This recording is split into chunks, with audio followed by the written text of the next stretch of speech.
નમસ્કાર, આપ જોઈ રહ્યા છો સ્પાર્ક ટુડે ન્યૂઝ। આજકાલ આત્મહત્યાના બનાવો દિવસે ને દિવસે વધી રહ્યા છે। તેનું મુખ્ય કારણ હોય તો એક ક્રોધ તેમજ વ્યક્તિ માનસિક अस्वस्थ હોય તેથી તે આત્મહત્યા તરફ પ્રેરાય છે અને આત્મવિશ્વાસ ખોઈને તે આત્મહત્યા કરતો હોય છે, જેને આ વિભાગના નિષ્ણાંત ડોક્ટર ચિરાગ બારોટે જણાવ્યું હતું કે વ્યક્તિને ક્રોધ આવે ને ત્યારે જ આત્મહત્યા કરતો હોય છે, જેથી ક્રોધને શાંત રાખવો જરૂરી છે। તો સાથે જો તમે વિચાર આવે કે આત્મહત્યા કરવી છે તો પહેલા મનોચિકિત્સકનો સંપર્ક કરવો, તેમજ તમારું દુઃખ હોય તો તમારા પરિવારજનો અને તમારા સૌથી અંગત મિત્રને તમારી વાત શેર કરો અને તેમાંથી જો તમે બહાર નીકળ્યા તો તમે ક્યારે આત્મહત્યાના વિચાર નહીં કરો। સાથે જો કોઈ વ્યક્તિ આત્મહત્યા કરે છે ત્યારબાદ સૌથી મોટી અસર તેના પરિવારને પડતી હોય છે, જેથી આત્મહત્યા ન જ કરવી જોઈએ। આજે વર્લ્ડ સુસાઇડ પ્રિવેન્શન ડે છે, 10 સપ્ટેમ્બર।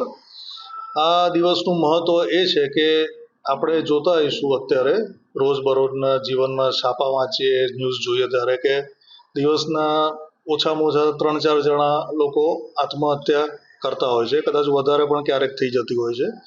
હવે તો લોકો ગ્રુપમાં સુસાઇડ કરે, આખું ફેમિલી સુસાઇડ કરે છે। એટલે આ જે આત્મહત્યાઓ છે તેને નિવારવાનો, તેનો રેટ ઓછો કરવાનો, તેનો દર ઓછો કરવાનો જે ઉદ્દેશ્ય છે એને લક્ષીને આજનો દિવસનું મહત્વ છે। સુસાઇડ દિવસે ને દિવસે પ્રતિદિન વધી રહ્યા છે।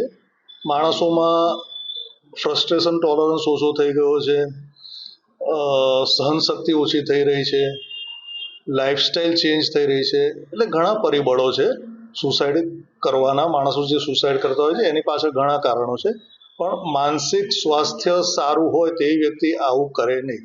એટલે એક જ વસ્તુ કહેવાની કે તમારું માનસિક સ્વાસ્થ્ય જાળવો। માનસિક સ્વાસ્થ્ય જાળવવા માટે શું કરવાનું?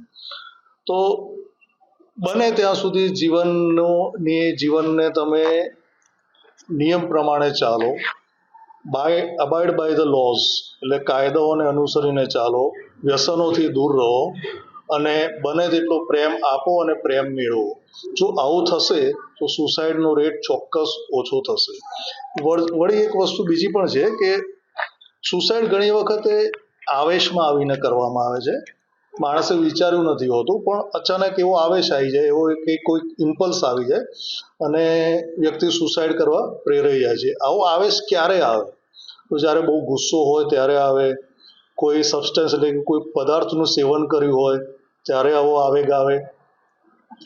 એટલે જ્યારે પણ આવો વિચાર આવે ત્યારે એ જગ્યા તુરંત છોડી દો, તમારું માઇન્ડ ડાયવર્ટ કરવાનો પ્રયત્ન કરો, કોઈને કહો કે મને આવા વિચાર આવે છે, મનોચિકિત્સકની સલાહ લો, સારવાર લો અને કોઈક એવો સારો મિત્ર રાખો જીવનમાં કે જેની સાથે તમે તમારા પ્રશ્નો શેર કરી શકો। એક એવો સારો ખભો હોવો જોઈએ જેની પર તમે માથું મૂકીને રડી શકો, હસી શકો, તમારા દુઃખો વ્યક્ત કરી શકો। હા, આત્મહત્યા મેં કીધું એમ મહદઅંશે ઘણી વખતે આવેગમાં આવીને ઇમ્પલ્સિવ બિહેવિયર હોય છે, પણ વ્યક્તિ ગયા પછી એના કુટુંબની જે પરિસ્થિતિ થઈ હોય છે એ એકદમ દુઃખદ હોય છે। વ્યક્તિઓને એવું લાગતું હોય છે અમારાથી કંઈ ભૂલ થઈ, એટલે આખું એક ફેમિલી જે હોય છે એ ગિલ્ટમાં જીવતું થઈ જાય છે। વર્ષ 2 વર્ષ સુધી એમને ગિલ્ટ જ રહ્યા કરે, શું અમારી કોઈ ભૂલ હતી, અમે એને સાચવી ના શક્યા, અમારાથી કોઈ તકલીફ થઈ ગઈ, અમારો ક્યાં વાંક હતો? એટલે આવી રીતે ગિલ્ટમાં આજુબાજુના જે વ્યક્તિ આત્મહત્યા કરે છે એની આજુબાજુના લોકો આવા એક ગિલ્ટમાં રહ્યા કરે છે અને એના કારણે એ લોકો પણ માનસિક રીતે અસ્વસ્થ રહ્યા કરે છે।